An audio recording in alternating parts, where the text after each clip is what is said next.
Hi everyone, I'm Chris Dennison from Dirt Rider Magazine. With me, Chris Kiefer and Adam Booth. And today we're going to bring you a little bit more info on the 2013 Christini 300. So this bike was a part of a larger shootout.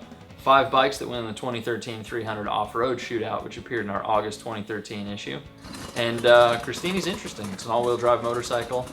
Kiefer, let's start talking about that thing. The idea to include the Christini in the shootout was something that it is a production 300 two-stroke, so we felt that it deserved to be included, but not really apples to apples with all the one-wheel drive bikes. So we had some positive opinions, we had some negative opinions, we had some guys that have ridden Christinis before that knew what to expect, and we had some riders that never ridden one before and learned a lot. So if you could just break down what is the Christini 300, what can people expect from riding that bike? For me, it's really hard to break down the Christini. Like, I was one of those guys that really haven't had much time on one, so to hop on it and get comfortable and to ride it well, I wasn't doing that. To me, with the two-wheel drive engaged and riding around, the front wheel wants to you minutely change direction with your handlebar. That's the way it's going, and to me, that's really awkward. It felt heavy. It vibrated a lot. The one thing I did like though, when we do some hill climbs or something, I mean, thing's pretty amazing going up some hills. You can start in a higher gear, maybe not so much speed, and it will climb. But everywhere else for me was just tough to ride. It's hard to get used to, and we were laughing about it earlier, but to me it almost feels like a quad with 2 wheels, where it's just like, it's always hunting and pecking and going, and it's just tough for me to ride. So it wasn't my favorite bike, that's for sure. Yeah, the Christini's a little bit polar. Some guys get on it and love it, and some guys hate it. It just kind of depends on what section you're riding it at. You know, after the shootout, I shipped the thing over to Austria and raced that bike at Erzberg, and it was killer for the hills and some of the gnarly obstacles. It was a really wet year, the Red Bull Hare Scramble, so Christini grabs a lot of traction with the front end, obviously, on slick rocks and whatnot, so it's pretty good there. But Boothie, you've got a ton of experience on a Christini. Where does this bike work well, and where does it maybe come up short? It works well, the nastier the conditions. I mean, if you just have to get somewhere, you have to make it up a hill, a place where a regular bike just have to start at the bottom of the hill and try to make it from a dead stop. The Christini, you drop the hammer and that thing will rip both wheels and take you straight up the hill. A lot of the times you're along for the ride if you've got the motor wide open, that front tire spinning pretty hard, and you just have to hold the bars and you don't fight it and you let it kind of find its way up. It's not a traditional way of riding. It's a little like, comparing a two-wheel drive rally car to an all-wheel drive rally car. Completely different way you drive it. So guys who maybe aren't like at a pro level, it's a little better for getting over the nasty stuff. If you're a pro guy who spent your life riding on the rear wheel of a dirt bike and understand how to make the bike do good things, a Christini is going to feel very awkward.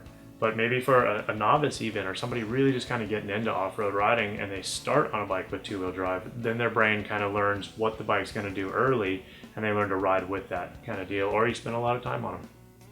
Yeah, it can be a little bit funky if you haven't spent time on the all-wheel drive bike. And a lot of guys, too, just taking a look back at Christini's heritage, they were taking normal bikes, traditional KTM or Honda or whatever, and turning them into all-wheel drive bikes with a conversion kit. Now the Christini's all new. It's really a Christini branded motorcycle. It does share an engine with the Gas, which if you watch the Gas video, we'll break down how the two compared. But pretty snappy, pretty strong 300 two-stroke power plant. And Kiefer, what do you think just as the performance from a standalone perspective of the Christini? How does it work off-road in general? Pretty pleasing to you, or still fighting it? I think it has potential. It's cool. It's they're out designing their own bike. I think it's awesome. But as a rider standpoint, it's hard for me to justify spending that much money on something that I just can't hop on and feel comfortable with. Right. In Boothie, we have one cool shot when we were out filming with the bikes that was the Christini basically just pinning it in circles in a sand wash. And I think the best way to describe what the bike is doing is really to show people that and talk through. Tell us, what is the bike doing when you are ripping donuts just inside of sand? Well, the Christini, as soon as the rear wheel breaks loose, the drivetrain catches up and engages the front wheel. So it's not a 1-to-1 ratio. So as you get in a sand wash or deep snow or mud or anything, and that rear wheel starts to just turn and break loose, the front end engages as that happens and as it spins faster. So where you have that front wheel pointed, it's going to pull the bike, and the farther you lean it over, the harder you get on the gas, the harder that front wheel pulls. So you can take it out in a field of snow or field of sand, and you can literally drag the handlebar around the corners and then stand up and ride away in conditions you would never be able to do that on a regular bike. And that's the kind of thing that you have to learn what it's going to do and understand it and be committed with the throttle. In a lot of places, the front end isn't very light because of some of the additional two-wheel drive stuff, but if you kind of lean back a little and stay on the gas and just go with it, it'll get you through things that a regular bike won't.